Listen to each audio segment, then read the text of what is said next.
Après le retrait américain de la COP21, une quarantaine de chefs d'État sont à Paris pour lutter contre le réchauffement climatique.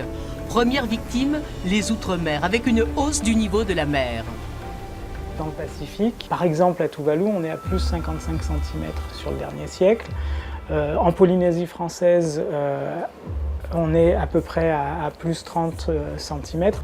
Autre conséquence, l'acidification des océans, avec pour effet le blanchiment puis la mort des récifs coralliens. En 200 ans, bouleversé la chimie de l'eau de mer.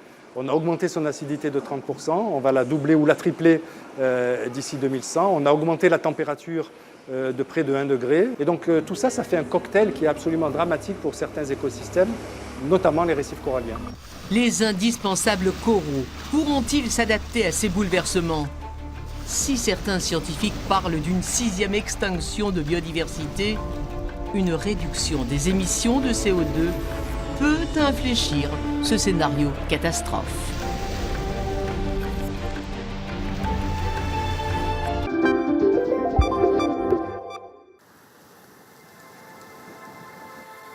En Nouvelle-Calédonie, la montée des eaux est une réalité vécue par certains habitants. Le réchauffement climatique est responsable de l'érosion du littoral est. On avait encore une espace là pour dormir, rester un peu l'après-midi, ne pas venir. Mais là, on n'a plus rien maintenant. Là.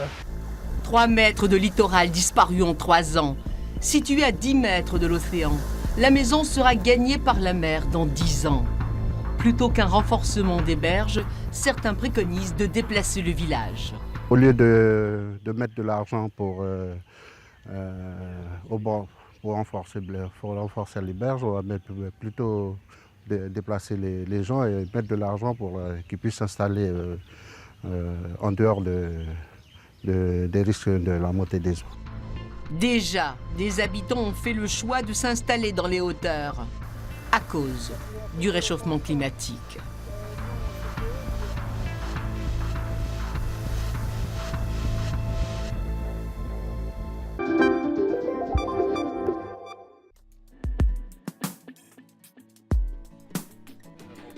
Terminé les palaces parisiens où il officiait comme second. Xavier Guillaume Sivager pilote désormais sa brigade. Ici on est un peu sur une cuisine métissée, je dirais à 100%, parce que moi je m'éclate énormément sur cette cuisine-là.